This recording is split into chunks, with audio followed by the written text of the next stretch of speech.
All right, welcome back to Notre Dame's Internet Junk Drawer. We are finally back after our off-season hiatus. In this first episode of 2027, we're actually excited to bring you our first guest in show history. We'll reveal that here in a little bit, but um, I just wanted to come on and with Jerbs and talk about the off season and what we had going on and what to look forward to in the upcoming season and what we're looking to bring you guys. Um, we took a break in the off season. Obviously, there was a couple reasons. One, it was the off season, and which just kind of made sense at the time. To do a little reset on the show, and I we also had a health issue that I was dealing with for a little bit, but everything is in the past there, and we're good to go, and we're looking forward to this upcoming season. Obviously, there's a lot to talk about this year, so it's gonna be lit. It's gonna be lit. What do you think? Oh man, I'm excited. Yeah, I think you covered it. We're happy to be back. It feels like it's been forever since we've been on one. But the summer's cruising by and football season's here. So Clash More Mics is back. Of course, we'll have some of the other fellas on some of the other episodes, but we're kicking this one off. Season's really close. We're ready to go. Yeah, I mean, it should be. Obviously, the hype around the season is insane. And anything less than 12-0 and a national championship is probably going to be a disappointment, and that's awesome. That's where you want to be. I can't leave any doubt this time. No doubts. There you go. There we no go. doubt. Wonder how many times we can get that in there. Leave no kidding. doubt. No kidding. But yeah. So anyway, we're glad to be back. We appreciate each and every one of you for watching and tuning in. And like Jerb said, we're definitely gonna have hopefully have some more interviews this year, and we'll have some names that you're familiar with, popping in and out along the way, and hang out with us. Oh, new recording day. We're gonna be on Fridays. We're gonna air on Fridays for everybody, and so give you something to look forward to the day before the game and get excited about. So we appreciate y'all tuning in. Please like and subscribe, and go Irish, baby. Go Irish, baby. Okay, we are finally back after our off-season break, and in this first episode of 2027, we are so excited to bring you our first guest in show history. We couldn't ask for a better person to pop that cherry. He's a man who needs no introduction, a class of 1995 alum. He's been on the Notre Dame beat going on 2 decades. Without further ado, please welcome your favorite writer's favorite writer, Irish Illustrated Zone, Mr. Tim O'Malley. Thank you very much, guys. Thank you for joining us. We appreciate it, Tim. Yeah, Tim, we appreciate having you on, brother. Yeah, good timing right here. We're getting ready to start, right? There's actually something to talk about. Yeah, and that's what that was one of the things that brought us back is, obviously the hype around this season, it's going to be a fun one. So we're looking forward to covering it for sure. So before we get started, Tim, you got a drink? You know what? I was planning on having one. I told you I'd have it with you. I actually have some stuff to do tonight now with the kids, so not really. It's actually water. So there's not. Okay. He's an honest man, fellas. I was gonna say. One of those bleachers, the bleacher creatures have this when you're watching Little League. No, this is actually water. Bad liar. Jerbs, what do you got? You know me, brother. I'm always with the Coors Original. Happy to bring it back to you guys. That's right. Been too long. What do you got, KC? I got Powers Irish Whiskey. This is my dad's favorite, and so I'm rocking that. I always do it neat, as you know. I think I put an ice cube in it just to kind of liven it up a little bit. But yeah, so all right. So obviously, you guys put out enough content, and the people already know a lot about your takes with Notre Dame, and obviously there's plenty of Notre Dame football to talk about. We'll get to that. But even at the end of the show, we have a little fun little game that we're going to play as well. But first, can you take us down your path of becoming a Notre Dame writer? What made you want to become one? Yeah, I enjoyed, I feel like I followed the team in a way a writer or analyst would his whole life almost. I was that into it. When I moved away to Atlanta, so 1999, I moved to Atlanta. Still coming back to 2 games a year, traveling to 2 road games a year, while obviously watching every game. There'd be the occasional marketing, right? Well, no, I was a magazine editor for about 7 years, and then I did marketing for Cushman and Wakefield. And that was when I had that was a fun. I actually really enjoyed that job, but editing, marketing, writing, and editing for Cushman and Wakefield commercial real estate. But I was still at the time moonlighting. I was covering the Falcons a little bit, and then doing a lot for this. It was not a site. It was a site. It went from magazine to site while I was there. That's how long ago this was. It's still around, fantasyguru.com. I used to analyze the defense, NFL the players. Oh, wow. Still around. Yeah, John Hansen isn't in charge of it anymore. I think he's got his own satellite Sirius radio show or used to, but that was a lot of moonlighting to go with it. So I never got away from football, and then had a chance to, when moving home. Actually, I worked for, I don't know how many people know this, I worked for Blue and Gold for one football season when I moved home, but they just had, Lou Samoji hired me, and John Hainsworth was there, and they had me doing a blog called Old School with O'Malley, and I think it's been scrubbed from the internet because Blue and Gold was, bought out many times. But for 1 year, I worked with Blue and Gold, but it was one of those things where I wasn't one of the people that attended games and had a credential and all that, because I joined during the season, and after a while, I was like, I have to kind of. So what? Where I'm involved, going to these games, going to these practices, and going to these games instead of being on the outside looking in. So how'd you make the switch? So, and Dan Silver was also involved with Blue and Gold. Then I want to give credit to Dan. He recommended me. Tim Priester was not with Blue and Gold at the time. He had left recently. Irish Illustrated had formed for a few years. For 4 years or 5 years, I guess. And Dan Silver, they were looking to hire full time, but they couldn't. There was something where I think they were being bought. They were getting a new owner, actually, from Bob Firth to Stu Coleman. So they couldn't offer me a full-time job. So Dan, which I thought was great of him and Lou, threw my name to Irish Eyes when Mike Frank. Oh, yeah. Mike Frank's Irish Eyes. Mike left Irish Eyes. I took over. I think I used to subscribe to that, actually. Yeah, I took over out of nowhere with Jeff Baumhauer was recruiting, and he had been on the site before, so no one knew me. And people always talk about when Irish Eyes was bought by Irish Illustrated, and what that day was like on the old Rivals board, and what it was like on Irish Eyes to have Irish Illustrated there all of a sudden. It was nuts when Mike Frank left Irish Eyes, because to his credit, he was I never met the guy at the time. He was very accommodating. I heard behind the scenes, like, people were jumping ship because no one knew who the hell. I mean, I'd never covered Notre Dame football. So people, just imagine someone new comes and takes over the site you're on. People are jumping ship left and right. But some people stuck it out. And Mike Frank, I guess, was very complimentary, telling people to stick it out as well. So that was very nice of him. Cool. That's how Irish Eyes. Irish Eyes. So that season was 2009. It was Charlie Weiss's last year. That's the first year I was. As one of the Blue and Gold writers said at the time, not Lou, God rest his soul. One of them said, "Now you're inside the sovereign gates," because they wouldn't let bloggers inside the sovereign gates. While I was at 9, and I got Charlie Weiss when he was super nice to everybody. Everybody's talking about how everything changed with Weiss with the media, because when 07 happens, you can't be the hard ass anymore. But I got a very, very nice and accommodating version of Charlie Weiss. So I'll always remember that as his last year, unfortunately, was my first. So that's actually, I'm glad you brought him up, because we actually have a question for you about that. You want to fire that one off right now, or yeah.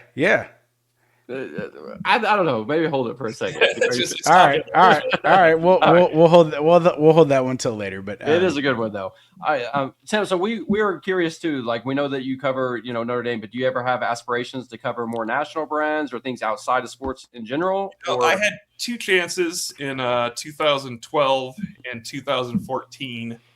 And actually 2019, they were not the right fits with family and stuff like that. So I would like to I like covering Notre Dame football the most. I would have loved covering college basketball. That was actually one of the offers, but so many things have changed since then. I'm not sure I would want to go that route anymore. College football would be awesome to do, but I really like, my family's pretty entrenched in the Granger, South Bend area. Notre Dame is pretty fun to cover these days. Oh, heck yeah. So I'm very happy doing it. College football nationally would be also fun, because I assume, there's a footprint for Notre Dame in that too. I mean, if you're covering college football nationally and you're covering you're probably getting 5 Notre Dame games this year, 2 regular season, 3 playoff games if things go right. So that's actually not a bad gig either. But the national stuff I enjoy. I'm going back to being a voter for the Football Writers Association. That's hard, man, to Sunday morning, because I want to bring this up now so people can understand this. You guys, tell me. I want to know more about this for sure. We're getting breaking news here. See more college football and I'm not just singling out AP writers. So AP writers are anybody that's assigned to a game. They usually only see that game and the end of a late night game and maybe bits and pieces of that noon game. You just can't sit and watch 12. Like when I lived in Atlanta, I had Saturdays off. I covered pro football on Sundays. I watched 13 hours of college football during the day. I could have done a top 25 poll on Saturday night easily and been totally confident in everything I saw and did. Could have voted for every position group. When you're covering a team, you really, like, if you cover your team properly, you watch the team you're covering twice, the team they're playing a lot prior so you can scout them. And then hopefully you get that good late game. And if Notre Dame plays at night, you get the good early game. But it is hard. I want to do it again. It's hard to actually know more than the average, not the average fan, but the average ardent college football fan about the whole college football landscape when you cover one team, because you really, to do it right, you have to be all involved with that team. So sometimes people are like, how could you vote that guy? Ask the AP writers, how could you vote like that? It's like, maybe he didn't see him. I mean, he might not have seen this team yet, and he's going by preconceived notions. So taking that on, and it was fun. I had my first Heisman vote last year, so that was fun. And it was a good year to have a Heisman vote. Do you think that process should be changed? Yeah, well, they don't need to, because it doesn't matter, right? It's all these polls are now for our enjoyment. I know people can say the AP poll might influence college football playoff, but they certainly didn't influence the most important. They probably influenced the first. They don't even influence the important one at the end. So, yeah, I would say if it mattered, if you still chose champions, like if the AP had to do that, I would think that would be tough for them. Yeah. Yeah. One thing I kind of want to jump around here a little bit. This is kind of off. I jumped around on you right there. You didn't expect a. No, that's all right. But I mean, it really brought something back for me. Is like, the Notre Dame getting the guaranteed bid at what is it, 14 or whatever? 12. Right, it's in the top 12. 12. I mean, then they'll just put us at 13 if they want us out. You know what I mean? Like, like that's what I'm like. We act like that's some security blanket. I'm like, well, then just put us at 13. How is that any safer than 10? Yeah, I guess they could not have last year the way the first poll came out. But I know what you're saying. If you're teetering between 11 and 12, they could easily get bumped to 13. They'll just put us at 13 and see ya. They'll do whatever they want anyway. Yeah. So, all right. So, can you take us behind the curtain a little bit about regarding replacing a guy like Tom Loy? Oh yeah, Tom's the best. So when Tom's back doing a lot of work for Irish Illustrated, which is great. But he was so ensconced in and still is ensconced in Notre Dame recruiting, as you see by looking at our website. He's all over these recruits. He and Eric Thomas. But Hal Bowden's gone. He's got a fun job. He's got a fun job right now.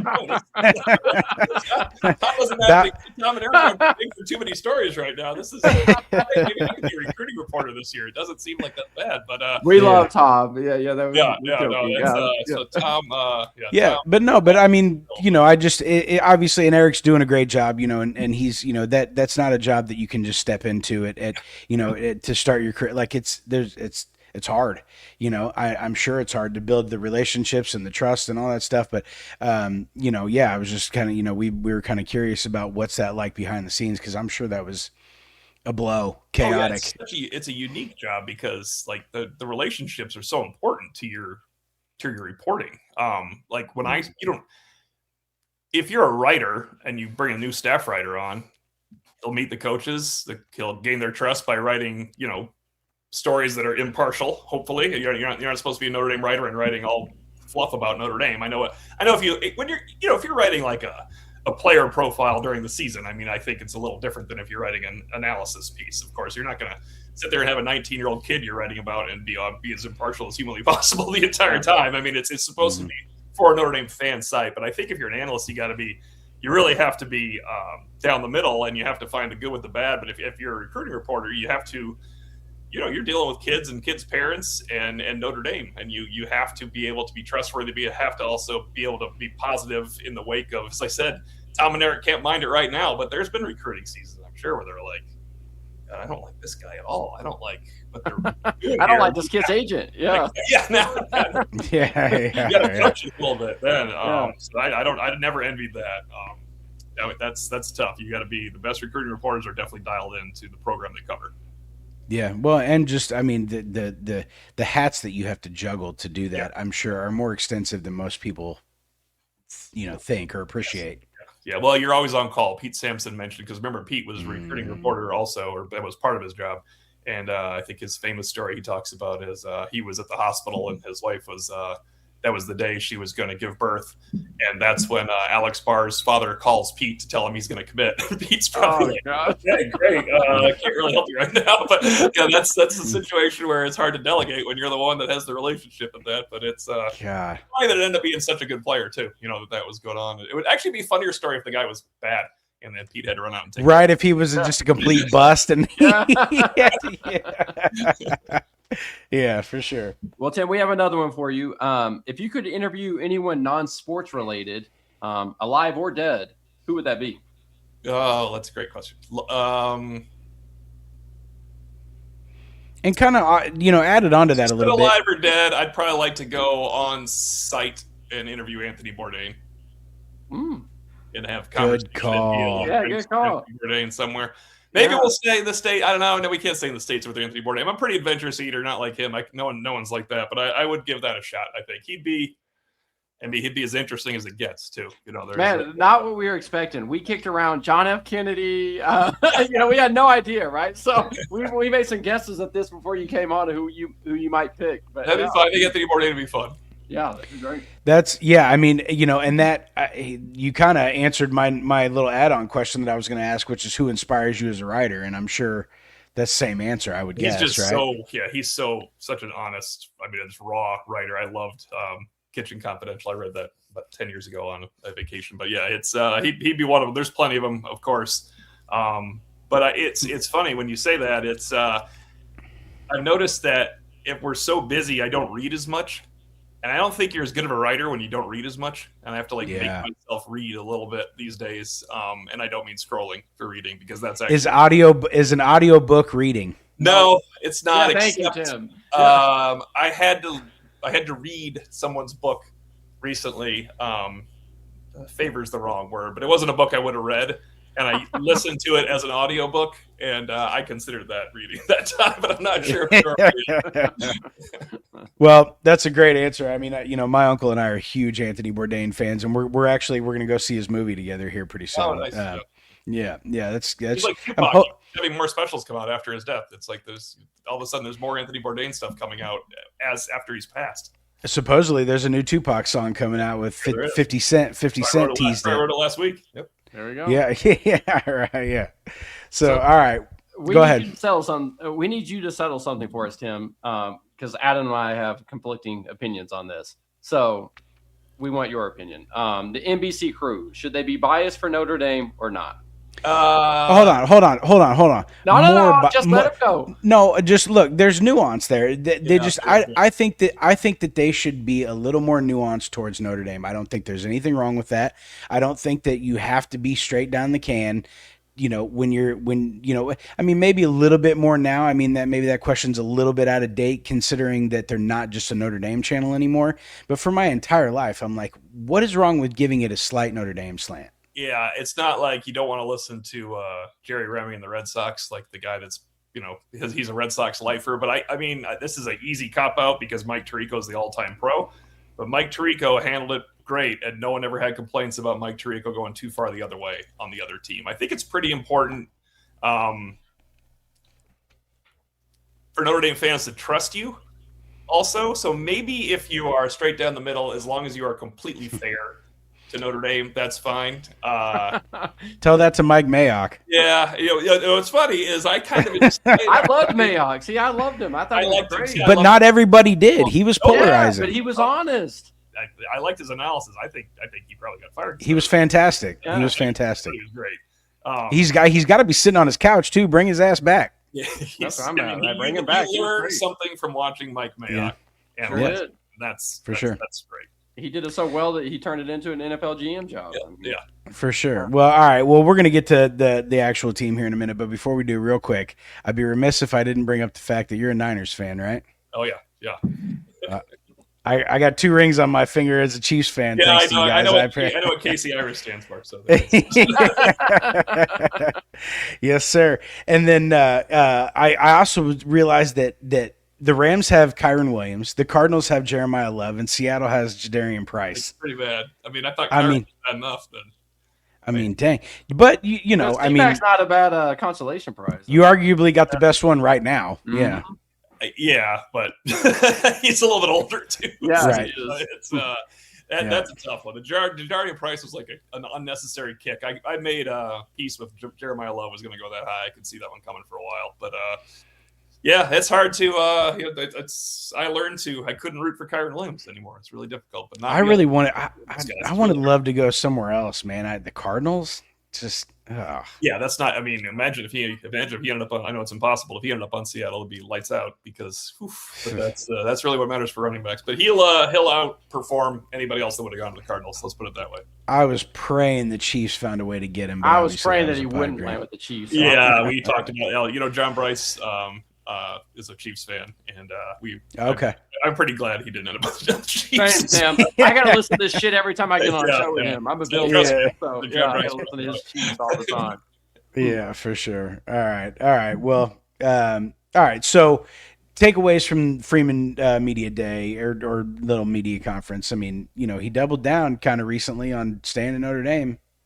Yeah, I think. I mean, it was more than a dalliance in December for sure. Only thing he's really not handled well in the last 4 years is basically saying run it back. Right back. Yeah. So, That's what Jerb said. Yeah. all you gotta do is not say that, really. But you know what? Now Steve Sarkisian has since shown you how also not to handle things because Yep. you can think all you want. Look, all right, I wrote about this today in Monday Music. This is a digression. We'll get back to Marcus Freeman. Look, you lose all credibility and all cool factor and aura when if you go out and play at Ohio State and lose, that's fine. You just got to own it. We tried, we lost. We will take on all comers. We have a chance to redeem ourselves this September when they have to come to us. End of it. Next question. You already know you lost. If you lost, it's okay to lose. You can't whine about it afterwards. So that drives me crazy. And I want to bring that up because Marcus Freeman completely talks about no excuses. We didn't do enough to get in. I mean, they were Do mad. your job. Yeah, you do your job. Leave no doubt this time. It just they're both upset. I mean, I'm sure Freeman doesn't love opening with Miami and Texas A&M. And I'm sure he'd love to say, you know what? If we played 2 games before those guys, I guarantee you Maybe we had a different outcome. yeah, but you didn't, and you can't, and he knows that. So it's always refreshing to talk to Freeman now. We had a small group. It was me and Tim Priester, Sean Stiers for WSBT Sports Beat, Pete Sampson, who was actually doing a Seattle Notre Dame club, so he had to call in, which is kind of funny to have Pete just kind of call in and listen to us in there, and Tom Noe and Mike Berardino from South Bend Tribune. So we had a small group. The other group was bigger. And it's funny because, you ask different questions. I'm sure there's some of them I know we both asked about Jagusa and you ask about being left out of the playoff. But it's great because you ask different questions, and eventually, once you write the stories, you're able to kind of share your transcripts. We kind of took a whole week without asking to see their stuff, and they didn't ask to see ours. And now I'm sure that once we post that everything Marcus Freeman said thing, and they do too, we might as well start looking at each other's stuff. But I'm glad because they asked about injuries, and some of those are important. I was kind of thinking I would just ask about. I wanted big picture questions for Marcus. I was thinking I can ask about injuries on August 4th, but other than Quincy Porter, seemed like pretty good news. I'm starting to think he's not really going to be a factor this year. Well, I was concerned when Freeman, of all people, who's very positive about these things, said the timetable is not known. Like, I wish he could have just said the timetable is sometime in September, and then you could have, or sometime in late August, it would be a little different. So that was unfortunate. But they don't have 3 receivers anymore, so they should be able to overcome it. But I was looking forward to seeing Quincy Porter. Right. I mean, Same. I love that kid in high school. I mean, I told these Yeah, guys all the but- time. I thought he should have been the number 1 target for them. Yeah. But yeah, well, and I see a world where he doesn't ever make an impact at Notre Dame because Devin Fitzgerald passes him by in 1 year. We talked about Fitzgerald on Irish Illustrated Insider podcast today. One of the questions was, name. There's 5 spring heroes. they're spring guys. They stuck out in the spring. Which one of these is going to be a fall guy? And one of the first things mentioned was Devin Fitzgerald. He's going to be good someday at Notre Dame. I don't know if it'll be this year or next. Period. We kind of joke though, like, you're going to. I think Priester said, you're going to get to see him line up against the ones finally, because it's always 2s and 3s. Yeah. So we'll really get to see. Yeah. Well, let's see what happens the first time he lines up on that one boundary, and see how much we like Devin Fitzgerald then, because he's going to have number 15 across from him in a blanket form. So it gets a little bit harder when you have number 15 guarding you. But no, I like Fitzgerald. Hopefully Porter will be back. Iron sharpens iron. Yeah, circling back to Freeman. Yeah, it's refreshing to have these offseason conversations with him. There was no off the record, by the way, this time. I think the off the record lines got blurred too much over the course of a year, so we didn't have any off the record with Marcus. Yeah, but I wanted to ask him. One pointed question I wanted to have was, I never would have thought they're going to bring in 2 corners in the portal, because it was a position of strength. And you sign these guys, and they sign for more money. You talk to them, and then 2 weeks later, you're bringing in 2 guys that are probably going to play ahead of him. How do you handle that? And his answer was great. It's, why do you care what we do trying to make our program better? Your job is to try to be better. These are your teammates now. Beat them out. You think you're going to go to the NFL and they're going to just say, "Oh, we drafted a corner. Now we don't need any more corners." But that's what it is. You have to. That's a great answer. Yeah, it's a great answer. You have to out recruit everybody you pick up from now. Like, you're entitled nothing, right? No, like, you get paid, make your money, go out and play and beat somebody out. I love it. Hey, that's how Bama was for 20 years. Like, that's you get a Darian Prescott, and you hope that he beats out Rodney. I mean, exactly anyone. But your goal is to recruit over Rodney Dunham, as hard as that is. Right. Yeah, right. We know we're saying something ridiculous, but yeah, that's the goal, right? Yeah, that's what it should always be. I love that. That's a great answer. Which Freeman actually singled him out on a local TV interview a couple days ago. Yeah, singled out Dunham. The best thing about Dunham, Pete mentioned this. We were leaving, and it sounds like he's cutting him down, but he's not, because you look down there and Rodney Dunham doesn't look that much different than the other people. And it sounds like he doesn't look special. Well, it just means Notre Dame has more bodies that should look like Rodney Dunham down there that they didn't used to have. You see Traore and Iwatade and Dunham, and you're like, man, those guys are impressive. Whereas you look down there at Aaron Lynch, and he looked like a unicorn when he was on Notre Dame's defensive line. They have so many good bodies now. It's not like that. Yeah. It's crazy how revamped that whole team. I want to say the room, but the entire team. It's just, we are, to fanboy out for a minute, we are in line with anybody else. We are as talented as anybody, top to bottom, full stop. Yeah, and the defensive line, finally, having defensive linemen and corners at Notre Dame that are as talented as anybody. Yeah. It's crazy. I never thought I would see it. I'd rant and rave on that message board about recruiting and stuff, and I've never seen anything like this. So it's a good time. Spencer Porath. Spencer Porath. Here we go. Please, God, give me a kicker, man. Just put it through the uprights. We have O'Malley for an hour, and you want to talk about the kicker, my man? Okay, we don't. I know you hate kicker talk. This guy cannot stand to talk about special teams. He hates it. Jim, go ahead, Jefferson. We're talking about how great the talent is at Notre Dame, and it's all real. What is one unit that you are concerned about? What do you think is going to be the weakest unit? I don't think it's a weak unit, but it's probably a poor choice of words. But somebody has to be the weakest, right? Be as good as everybody keeps saying. Just because they have options now, like, they're going to be good. Jordan Faison's really good. But somebody has to catch 3,000 plus yards, right? Somebody's got to catch that. Mylan Graham is good. I've seen Mylan Graham in 2-3 scrimmages. And Faison's a beast. Yeah, I think he's good. And I think Greathouse, if he's healthy, is a good player, and he'll be better than he was last year when he was healthy. That's weird to me that CJ Carr targeted him 8 times in 4 games, but I think he's a better player than that. Mm-hmm. I just think, I can't pick a hole in any defensive position, but I can pick a hole on all the offensive positions if your barometer is the semifinals or winning a quarterfinals game against Georgia or Ohio State or Texas. I can pick a hole. I can't pick a hole in the regular season. These guys, the running, Aeneas Williams is good. I can't pick a hole at starting quarterback, but obviously you could say anything you want about backup quarterback because none of them have done it. None of them have played. Yeah. Well, so is the 2028 starting quarterback on the roster this year? That's a great question. I guess I would have to say he is now. I actually thought Harrison Prier was going to be that person in 2028 when I thought he was going to end up at Notre Dame. Champ Mons could, but he'd be coming in too late for that. The 2028 starter, yeah, I'll say he's on the roster. I'll say Teddy Gerard is. Or 2027. Excuse me. Yeah, we meant I'm next sorry. year. Sorry. My apologies. Yep. That's a harder one because I don't see Marcus sitting around hoping everything goes okay with this new 10-3 team. So I guess just to be fair, I'll say yes-ish. I'll say yes. And, I think those guys. Gerard. Yeah, and Grubbs looked good. It's funny when you talk to people like Grubbs. He was shocked all of us the first. I wish you guys could have seen the first practice because I know there's no pads and all that. But the ball came out of Noah Grubbs' hand. You would have been like, which one's Carr and which one's Grubbs? Oh, really? Wow. Yeah. But then I talked to Gino Gaduli about it. He's like, yeah, he didn't see the second practice. Learning everything. Yeah, it's just he throws a really nice ball. Carr throws a better ball. That wasn't an exaggeration for that moment. It's an exaggeration for today. But, So they love Gerard. I was going to say they reclassified him for a reason. It wasn't because they were willing to stand pat right now. And the other reason is he could have ended up in Georgia. He didn't. Yeah. They think he's going to be ready in a year, though. Yeah, right? they like him or they. I love the kid's film. You can ask KC. Like I think I'll go on the limb here, but I thought his tape was better than Carr's. In high school. So we'll see. But I can't even picture Carr's tape because the last thing I remember when I didn't know CJ Carr was him cutting up the varsity in the Jersey scrimmage when he was a true freshman. We were like, oh gosh, this is nasty. And so, of course, a year and a half later, he's that good. So he could have an absolutely great season.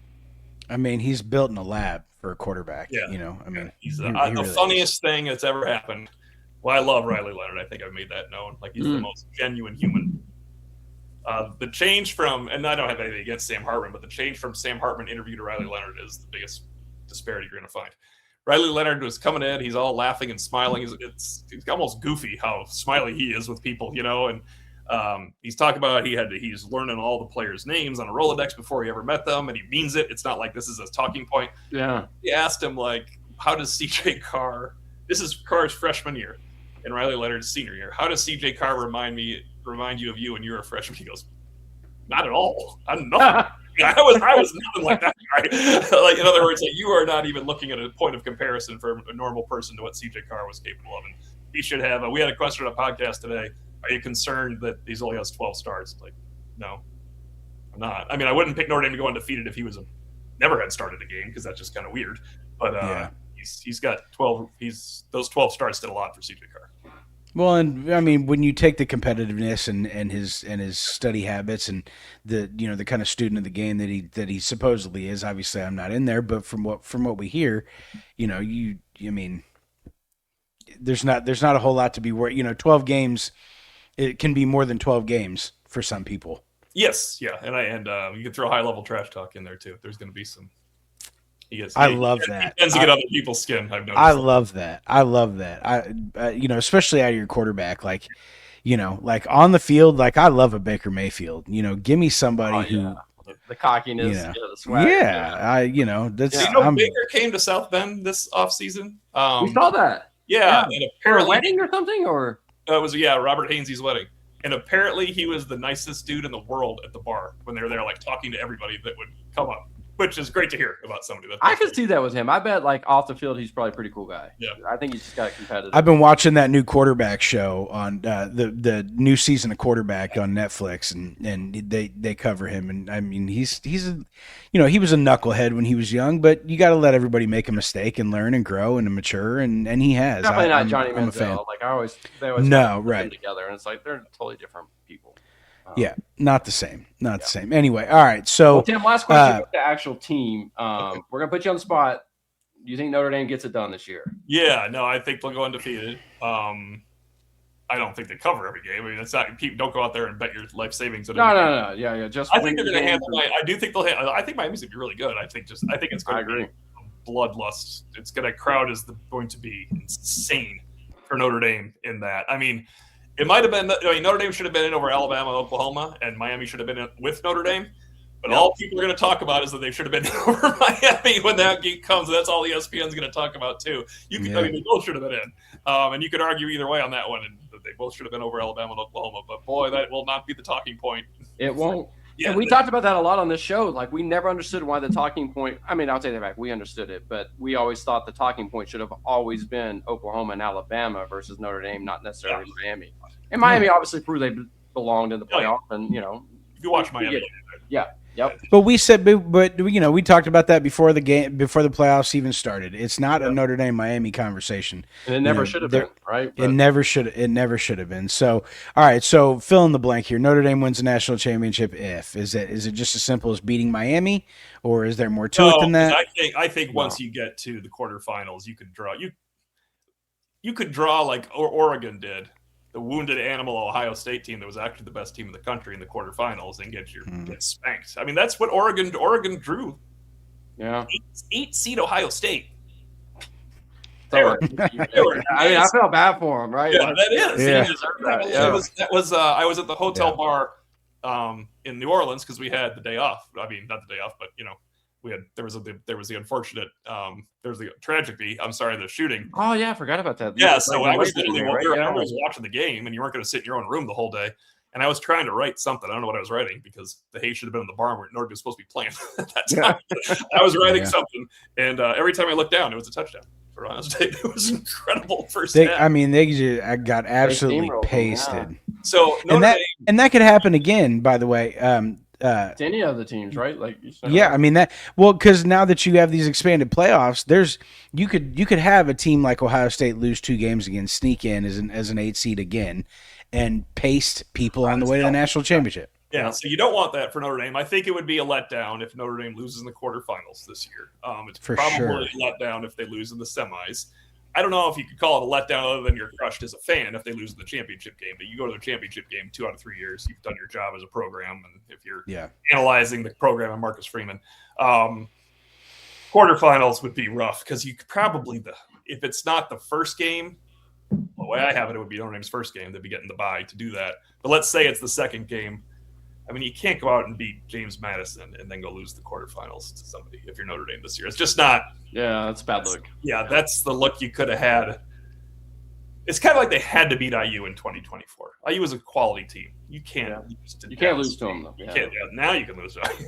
Yeah, but that would have been a bad look that year. So that was important. Yeah, I don't think Notre Dame can lose unless that's that awful scenario. But you don't want to lose to Ohio State either. Again, I just we gotta get that one turned over. Well, and Marcus Freeman does too. It's the one thing.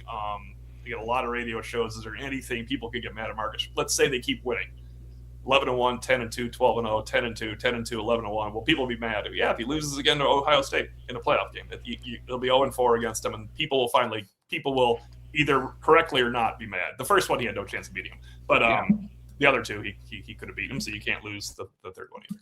I hope we get him in the playoffs. I really do. I want the national championship game. I'd love that.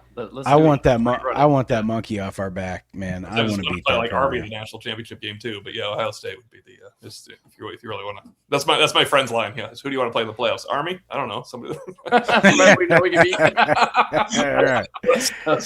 Yeah. At least until the semifinals. We got some fun questions for you that are kind of outside of. I mean, they're still Notre Dame, but not about necessarily this football team. So you guys have a segment called "Burning Up the Boards." Let's play "Burning Down the Boards." Okay, all right. Give me one poster you would least like to watch a game with. That's incredible. We have something in here that we've been waiting to ask you. All right. Oh, okay, this is an easy one. The guy that keeps coming back is Decker. We should have gave him a troll award. No kidding. Yeah. And I think that's a good call too. I don't want to hear it. That's a good on call. the flip side, who would you most want to watch a game with? There's a lot of ones that would be really fun on that one. I could cheat and say one I've met, fellow 49er fan. I should have just cheated and put him up there, DHS Spartan 85. Shout out to Deglin. But that's a great question. It should be. Oh no, are you guys still subscribers? Can I say YouTube? Is there? We'll take it. I signed back up. I did. Right, I signed back up. See? Now you get to be on. Now you get an answer for you out of that. There you go. This one's a Denver Maximus. Also, Denver Maximus. There's another Colorado guy. Right on. Yeah. Answer this one if you want. Was Merck a source? Was Merck what? A legitimate, a reliable source. Oh yeah. Oh, okay. Really Yeah. All right. That puts it to bed. interesting. Yeah. Okay. All right. Okay. I mean, Fair enough. no one's perfect source, but I mean, he was a little. No, nobody is, right? So we Yeah. get that. Well, no, I can attest to the fact that he wasn't a perfect source. I know that for sure. I tried not to He's- follow all the machinations of that one. Yeah. He said many a things to me that I know weren't true. But anyway, but that's we can. We'll leave Mark alone. If you had Marcus hooked up to a lie detector test, what would you ask him? Other than about his tenure. Yeah, because I mean, I think I know the answer about the NFL. You know what I mean? Like, Well, and he doesn't even. Let's be real. talked He about probably that, doesn't even know. he probably doesn't know. Yeah, he turned it down, and if everything was perfect, he But would've who's if 4 years from now he's got a championship He went or two? to Maybe national he lead. You know, championships, like maybe it's yeah. different. You know, Oh it's- yeah. I mean, and I think Notre Dame fans are cool with that. That's one thing I said about Marcus mentioned the word retire. You know, he said I want to retire. Now I want to retire Notre Dame's head coach. It was kind of funny because we asked him about it. I think it was Priester that asked him about it. He's like, you couldn't have said that 2 years ago. I'm like, yeah, you couldn't have said that leaving Clemson in 2023. I want to retire as Notre Dame's coach. Like, you don't get to choose that, dude. No, yeah. But now, you know, if he keeps winning, that's something he can do. But Marcus is 40. There's He's not your retiring as Notre Dame's head coach. Yeah. That's not. Eventually, you burn out and go do something else and come back to coaching. I think he's so young. But I think Notre Dame fans will take a couple titles in 10 years on Marcus. I'll take one. He's. Yeah. I Go mean, on, Dale. he's pretty close to perfect for the role, though. I mean, He it's- is. It, He's it is essentially a perfect fit on both sides. Like, if anybody was going to break that 10-year, you know, that 10-year, what's the word I'm looking for? Yeah, like we're actually that glass ceiling that, you know, for coaches, it's like if anybody's going to do it, it's going to be him. Yeah, I could see that. Especially because, let's be fair to the guys, like, you know, no, people don't want to be fair to Brian Kelly, but like he peaked for Notre Dame in his third year, and then he reimagined it and got peaked again in his, let's say, eighth, 2018. Because 2020, he did great. He was a coach of the year, but you know, kind of navigating the pandemic and all that. But I think he peaked with Notre Dame fans in 2012. He probably peaked as a coach, getting him back there in 2018. And then you're in year 11, and it's just like, golly, you could just tell he was. It was done. Yeah. Checked out. Holtz was even more burned out than Kelly. I mean, he was a better coach, but he was more burned out. All right, Marcus Freeman, to answer the question, just to stay present near the moment, I would ask him what the hell happened in games 1 and 2 last year with the defense that we saw. Oh, that's a good question. And how they gave up 41 points to Texas A&M. I would love to see the honest answer about that too. Yeah, there's got to be something. There's all the rumors that Ash changed things up. I've never heard that other than the original rumor in the 2 weeks that, you know, there was miscommunication with something. A lot of stuff happened. So I want to know what happened because he got to the bottom of it. I just love to know a true answer. What the hell happened? What was that? Yeah. Yes. Yeah. We have another one for you. So your feeling as an alum, not necessarily in your current role, how'd you feel about Notre Dame not playing the bowl game? I did not mind it, but the problem is it coincides with my role because I knew they'd have 40 opt-outs with surgeries and people opting out. There's just no way. Also, I was at a event while that was happening. So I was in this room when Notre Dame did not make the playoff. I told my wife, who was out there, and we were trying to plan holidays and stuff. I was like, as soon as Miami popped up, I was like, oh my God. And actually, and she's like, what? I mean, no, they didn't get in. And everybody's shocked, like you would be if you're she's an alum as well. And I had to go coach basketball pretty quickly thereafter. And I knew a half hour into being at that gym that Notre Dame wasn't going to play. It wasn't going to accept a bowl bid. And Oh, wow. So you I never had a moment of finding it out. The one thing I think they should have done, and I've asked them about this, not the coaches, I've asked someone in media relations about it. Why didn't you just wait? Because you looked like you took your ball and went home. Yep. Whereas if it was 24 hours or 36 hours later, he's like, hey, we've, a lot of surgeries. We've reconsidered our position. We're honored, but we do not want to pursue a bowl game this year. 36 hours later, it looks a little better. They were saying that they're kind of pressured for an answer. And I think if you're Notre Dame, I'd be like, screw you guys. I'm not answering you right now. You guys will wait for us. If I want to answer you, I will. So I don't know if that's really possible. That's how I kind of view Notre Dame. If the Camping World Bowl needed an answer, I'd be like, what was it? But I don't know. I mean, I hear you there, but I also, I kind of think that the people that bitched about it would have bitched about it no matter what. They probably would have. It felt bad at the time to me. I was like, oh gosh, this is just Yeah. And I think Notre Dame Nation, like all us fans, for the most part, took it in stride. I mean, me personally, I was glad they told him to, F Yeah, off. it was a statement too. Yep. Yeah. Maybe not as good. I mean, it was actually a physical statement. I know Marcus certainly didn't want to stand up and talk about being gracious about not getting in the playoff at that point. That guy is. It probably would have been the one misstep he ever had in front of a crowd. I'll tell you what. I'm glad you mentioned that, because if I can, I want to address that. I actually, at the time, I think I talked about it on our show, I was actually disappointed. That was the one time I was kind of disappointed in him. Was before that. I don't think he lobbied hard enough. Oh, campaigned, yeah. Prior to that game to get them in, he seemed uncomfortable when they brought him on ESPN. He seemed uncomfortable trying to pitch them What is to the defense? world. Like he didn't feel like he needed to, right? Yeah. They were all ahead of Miami and these teams, so there was no real reason to get into that. That was obviously a mistake, and it felt like it in the moment to me. I mean, even in hindsight, I was watching that and I'm like, man, I did not like the way he talked about us there. That was not very convincing. He didn't have a lot of fire in his belly about it, and I'm like, man, come on, like you have to sell yourself there a little bit. I personally don't think it matters. Like he could have said anything, and I don't think it would have mattered. Yeah, I think the money. I think you follow the money there. Yeah, I think SEC and ESPN, they're going to do what they're going to do. Yeah, and yeah. I don't think he thought the ACC was going to totally sell him out either. Yeah, there's that part too. And I'm glad you brought that, because we have a question. We have two more questions for Tim, because we know we're kind of getting close on the time. Will Notre Dame be part of the ACC conference in 3 years? You mean like they are now? Yes. Yeah, like they are now, but they won't join. They won't be joining. No, I never mean join. But do you think we're going to keep that affiliate, or do you think we'll? Yeah, I think they will. Okay. Yeah. Yeah. We talk about that quite often, where some of us think they're going to do something different, but yeah. Why do you think they're going to keep it? I think that it still aligns with them for part of their schedule. It'd be hard to go get 12 out there. Well, it'd be good to get 10, right? You have Navy in a Big Ten. They would never think about the Big Ten, where more of their like traditional rivals. I don't. At least when Jack Swarbrick was AD, and I think I'd have to ask Pete Bavak with this.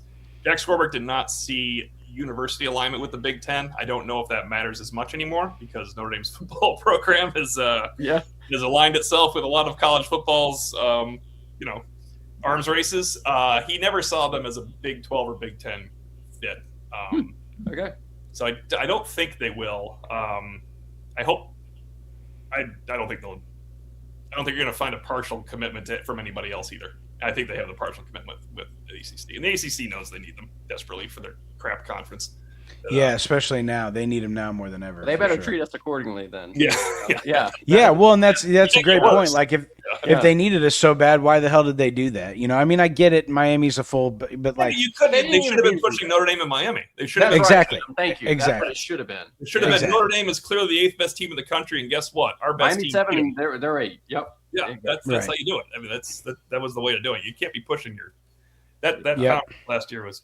I heard today on the radio. It was a talk about North Carolina football. That's why I stopped, just to listen to. It was on College Sports Network, and they said they're going through what they did last year, and they're like, yeah, they had the rivalry game with the ACC champion Duke. I'm like, wait, Duke won the ACC last year? Because that's how strange it seems. It's so crazy. I'm like, Duke won the ACC. That screwed us too. Yeah. Yeah. I mean, everything that could have gone wrong did essentially, but. So all right, so yeah, so here's a funny one. This is kind of going back to what we were talking about earlier. If you were stuck in a prison cell, which head coach would you least want to share the cell with? Freeman's a good guy, so I'd be fine with Freeman. We'll tell you who we guess you picked. I have somebody I think you're gonna pick, but I'm gonna let you go first. Yeah, we'll tell you. Least. So you're just gonna annoy me the whole time, is what you're saying? Let's go. I like Charlie the 1 year I met Charlie. That's a great guy. That's what you thought I was gonna say. Yeah. I mean, he's gonna eat all your food, right? Say someone else. I'm still waiting. Yeah. He's gonna eat all your food. You're gonna. That's a good question. That's an interesting question. Marcus would be the easiest one.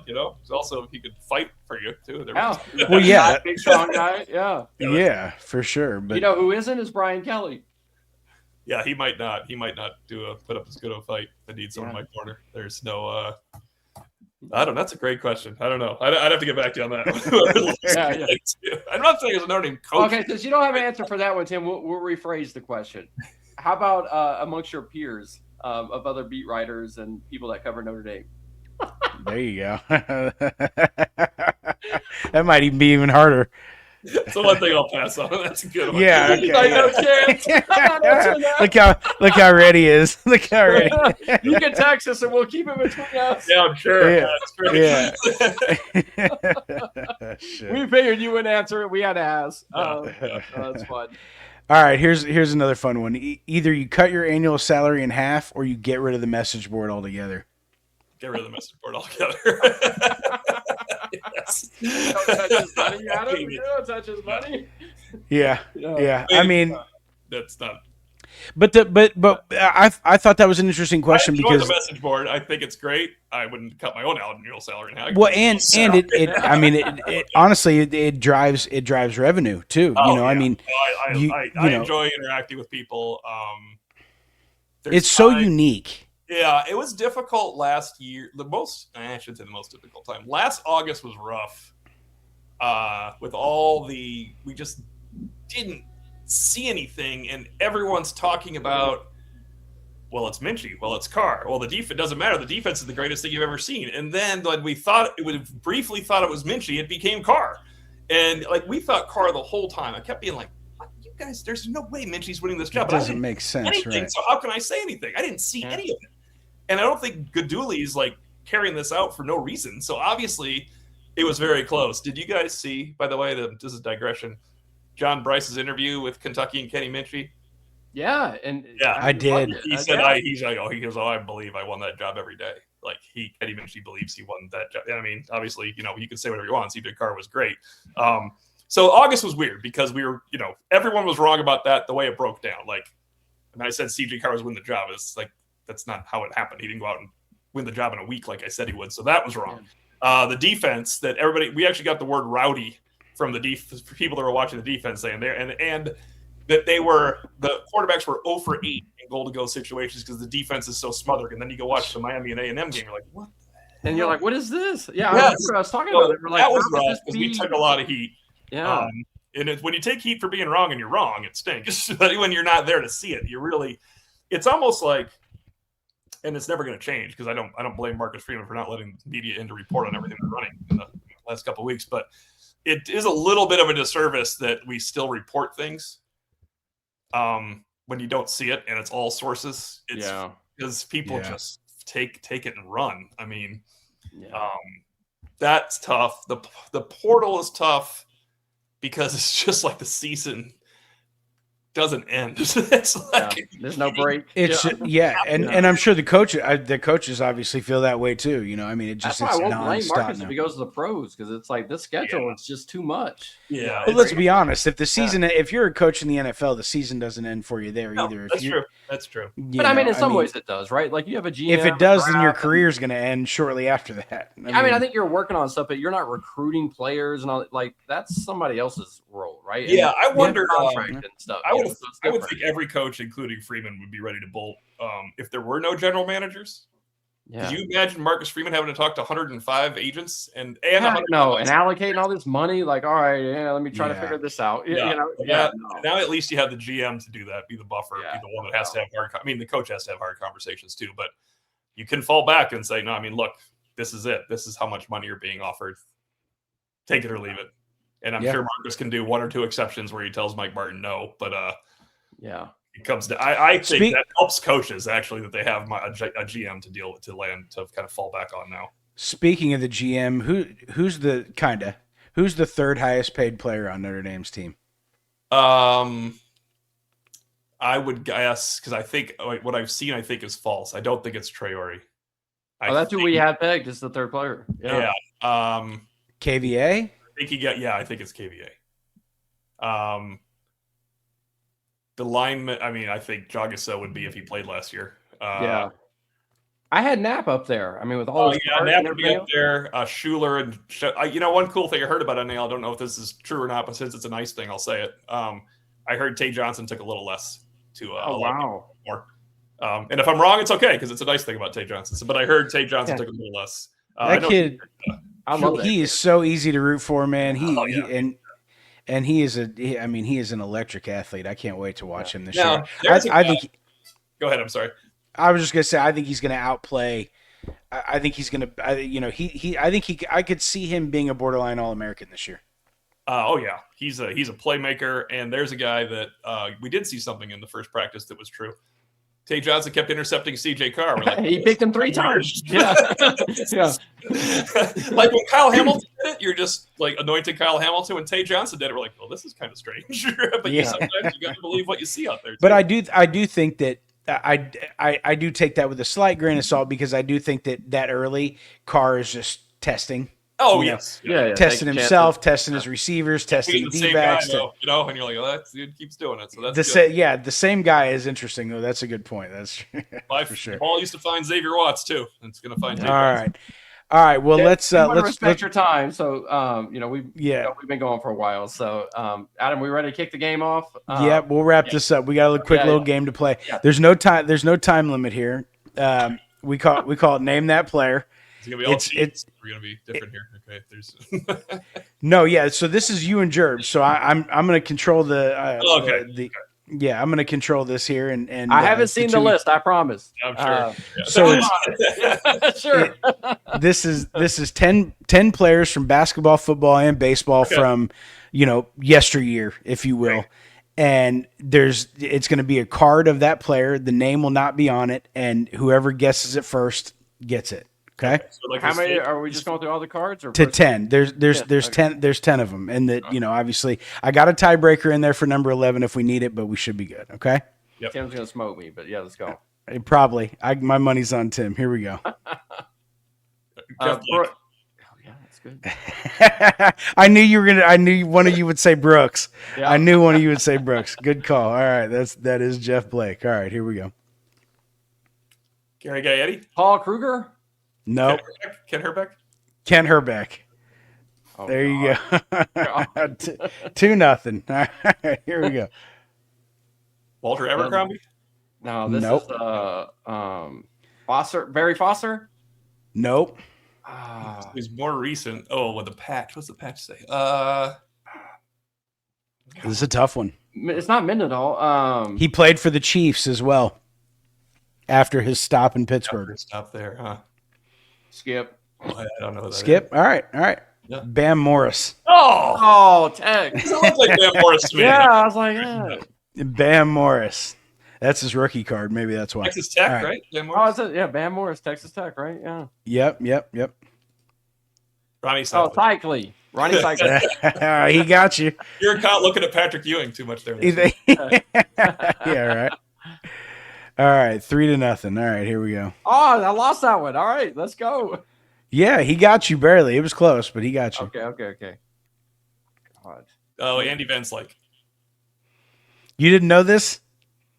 Gerbs, No. you don't know who this guy is? No, baseball. Not great at baseball. Yeah. You're just- Okay, you're all in the right. right era for me. This is working great. Yeah. I know. How Gerbs We've is had one 45. basketball one. Yeah. I got one coming. 2010 to now, but this is where I got you. All right, here we go. Ray Caruth. Nope. No, it's TJ Bianca Batuka. There you go. Oh wow, Tim Michigan guy. Nailing him. Yeah, Nailing okay, him. yeah. He's a savant. He's a savant. He's a savant. All right, here we go.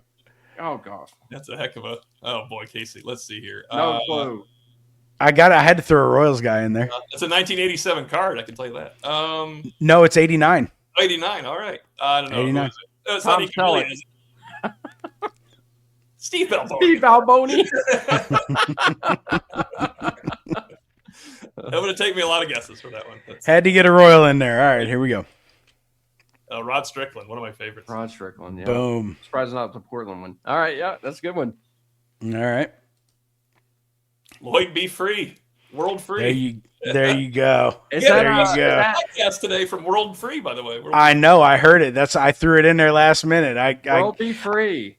I kind of set on. Gerbs up here a little bit. I thought if this is close, I'm going to throw you a couple bones here at the end to make I sure haven't that got Gerbs one loses. yet. I was close on Ronnie. You haven't got a single one. You were, yeah. Ronnie was your closest. You are, Give you me are Ronnie. over. Give me Ronnie. Okay, you get Ronnie. Right, Sarkeesian, whatever you want. You got anything you want? Yeah. All right, last one. Here we go. Yeah. Oh, Charles Haley. Charles Haley? No, Dana Nope. Stubblefield.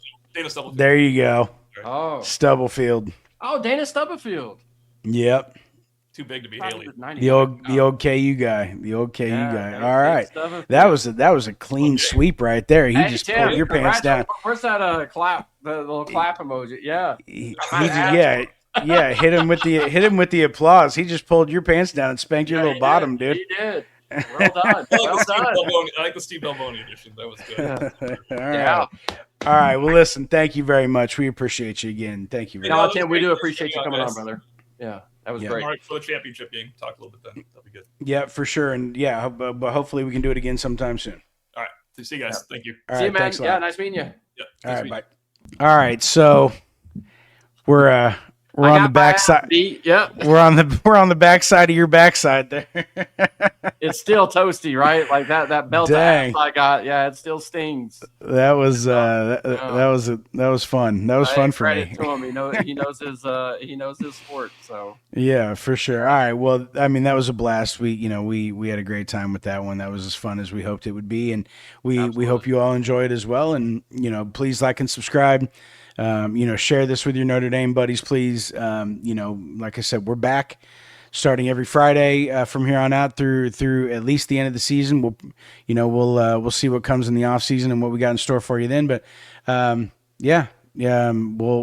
see you soon, and go Irish. go Irish. We're welcome back, and big season ahead.